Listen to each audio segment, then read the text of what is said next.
Hello friends, जैसा कि आप सभी को पता है कि रेलवे रिक्वायरमेंट बोर्ड यानी आरआरबी ने अपनी वैकेंसियाँ निकाल दी गई है।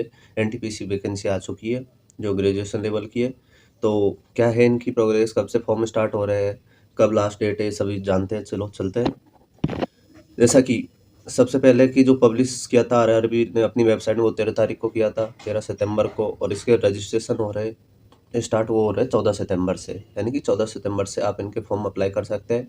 और इनकी जो रजिस्ट्रेशन की लास्ट डेट है वो है 13/10, यानी कि 13 अक्टूबर। ठीक है, रात के 12 बजे तक आप अप्लाई कर सकते हैं। और जो फीस पेमेंट की क्लोजिंग डेट है वो है 14/10 तक, 14/10 से 15/10 तक आप फीस, लास्ट डेट है फीस जमा कराने की। उसके बाद फिर कोई मौका नहीं मिलेगा आपको। इस प्रकार अगर आपसे कोई गलती हो गई है फॉर्म भरने में और करेक्शन करना चाहते हैं तो उसकी डेट है 16 अक्टूबर से 25 अक्टूबर तक। तो ये चीज़ है, ये क्लियर हो गया कि 14 तारीख से फॉर्म स्टार्ट होंगे, 14 सितंबर से, यानी कि अब स्टार्ट हो चुके हैं। और 13/10 तक चलेंगे, 13 अक्टूबर तक चलेंगे। और जो करेक्शन करना होगा तो 16 से 25 अक्टूबर के बीच में आप करेक्शन कर सकते हैं। चलिए नेक्स्ट चलते हैं कि जो डिटेल्स है वैकेंसी की, मतलब कौन सी डिपार्टमेंट में कौन सी कितनी वैकेंसियाँ है। जैसे कि चीफ कमर्शियल कम टिकट सुपरवाइजर यानी कि टीटी मान के चलिए, उसमें है 1736 वैकेंसियाँ। और फिर उसके बाद स्टेशन मास्टर, उसमें है 994 वैकेंसियाँ। ट्रेन मैनेजर की है 3144। उसी प्रकार जूनियर अकाउंटेंट की है 1507। और सीनियर क्लर्क कम टाइपिस्ट की है 732। यानी कि टोटल वैकेंसी है वो कितनी है, 8113 पोस्ट टोटल है। ठीक है। और इसमें क्या एलिजिबिलिटी है आपकी, तो देखिए बैचलर डिग्री होनी चाहिए आपके पास, चाहे वो किसी बोर्ड की हो, रिकॉग्नाइज बोर्ड की हो, यूनिवर्सिटी की। ठीक है। और इसमें मिनिमम एज है फॉर्म अप्लाई करने की 18 ईयर्स, और उस मैक्सिमम है 36 ईयर। इनमें एज रिलैक्सन भी है जो आपको बताएंगे आगे। एज लिमिट मतलब कब पूरी हो जानी चाहिए आपकी, 1/1/2025, यानी 1 जनवरी 2025 को आप 18 साल के हो जाने चाहिए। ग्रेजुएशन लेवल की वैकेंसी है तो आपकी ग्रेजुएशन होनी चाहिए। ठीक है। तो नेक्स्ट चलते हैं अब कि एज रिलैक्सन क्या क्या है। तो देखिए ओबीसी नॉन क्रीमी लेयर है उनमें है 3 इयर्स। इसी प्रकार एससी एसटी में है 5 इयर्स। एक्स सर्विस मैन है तो उनके लिए और बढ़ा दी गई है। इसी प्रकार पीडब्ल्यूवीडी वाले हैं उनके 10 इयर्स कर दिया गया है, जिसमें यूआर और ईडब्ल्यूएस वालों के लिए है। फिर ओबीसी नॉन क्रीमी लेयर वाले हैं वो 13 इयर्स के हैं। एससी एसटी वाले 15 इयर्स में का एज रिलैक्सन लिया गया, तो आपको काफ़ी सारा मिलेगा।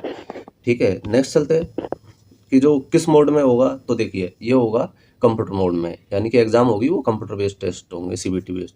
तो इसमें क्या है, तो देखिए फर्स्ट स्टेज 2 स्टेजों में होगा, आपको पता ही है। और उसके बाद फिर स्किल टेस्ट होगा थर्ड। तो फर्स्ट स्टेज में जो एग्जाम ड्यूरेशन रहेगी वो रहेगी 90 मिनट्स की, जिसमें क्या रहेगा, जनरल अवेयरनेस के 40 क्वेश्चन, मैथमेटिक्स के 30 और जनरल इंटेलिजेंस यानी रीजनिंग के 30 क्वेश्चन, टोटल होंगे 100। इसमें फिर जो पीडब्ल्यूडी वाले कैंडिडेट्स हैं उनको 120 मिनट्स मिलेगी। ठीक है। और जैसे नॉर्मल है उनको 90 मिनट्स से। जिसके बाद सेकंड स्टेज 15 गुना पास करेंगे आपको। तो उसके अलावा सेकंड स्टेज में जो अपेयर होंगे उनके क्या रहेगा मोड, उनका भी सीबीटी मोड में ही रहेगा। ड्यूरेशन 90 मिनट्स, और जिसमें जीके क्वेश्चन आएंगे 50, मैथमेटिक्स के 35 और जनरल रीजनिंग के 35। टोटल क्वेश्चन हो जाएंगे 120, टोटल नंबर ऑफ क्वेश्चन 120। ये सब करने के बाद फिर आप एक चीज़ और होगी कि जिसमें स्किल टेस्ट मांगते हैं वो होगा फिर, यानी फर्स्ट स्टेज सीबीटी और सेकंड स्टेज सीबीटी तो सभी के लिए कॉमन है, ऑल पोस्टों के लिए। लेकिन जो कुछ पोस्ट ऐसी है इसमें जिसके लिए स्किल टेस्ट रिक्वायरमेंट मांगेंगे, जैसे सीनियर क्लर्क कम टाइपिस्ट, उसके लिए स्किल मतलब टाइपिंग स्किल मांगेंगे। जूनियर अकाउंटेंट है उसके लिए टाइपिंग स्किल टेस्ट मांगेंगे। इसी प्रकार स्टेशन मास्टर है उसका कंप्यूटर बेस्ड एप्टीट्यूड टेस्ट होगा। ठीक है। उसके बाद फिर document verification and medical test will be held for all the above post, यानी कि जो डॉक्यूमेंट वेरिफिकेशन और मेडिकल टेस्ट है वो भी सभी के लिए होगा। लेकिन कुछ जो एडिशनल है ये स्किल टेस्ट, वो इन दो, एक तो क्लर्क के लिए, एक जूनियर अकाउंटेंट के लिए और एक स्टेशन मास्टर के लिए, इनके गुड्स ट्रेन मैनेजर और जो टीटी है उनके लिए कोई ऐसी स्किल टेस्ट रिक्वायरमेंट नहीं मांगते। अब पोस्ट वाइज देख लेते हैं, मतलब जोन वाइज क्या कितनी पोस्टें हैं। तो देखिए बोर्ड आरआरबी जो अहमदाबाद बोर्ड है उसमें अनरिजर्व कैटेगरी के लिए 202 है, ओबीसी के लिए 127 है, ईडब्ल्यूएस के लिए 61 है, एससी के लिए 79 है, एसटी के लिए 37 है। टोटल पोस्ट कितनी है 516। अजमेर में टोटल पोस्ट कितनी है 132। इसके प्रकार बेंगलोर में है 496, भोपाल में 155, आरआरबी भुवनेश्वर में है 758, आरआरबी कोलकाता में है 1382। हाँ, इसी प्रकार आरआरबी मुंबई में है 827, मुजफ्फर में है 12, इस प्रकार प्रयागराज में है 227, जो सिलीगुड़ी है उसमें है 40। तो इस प्रकार आप इनको एक बार देख लीजिए और इनके अकॉर्डिंग एनालाइज करके फॉर्म भरिए कि पिछली बार। तो इन सबको आप जैसे जोन वाइज वैकेंसियों को एनालाइज करके फिर देखिए आप इनको कि किस जोन में आपको लग रहा है कि यहाँ से मुझे भरना चाहिए, यहाँ से नहीं भरना चाहिए। तो ये थी इनकी जो जोन वाइज कैटेगरी वैकेंसी बांट रखी है वो है।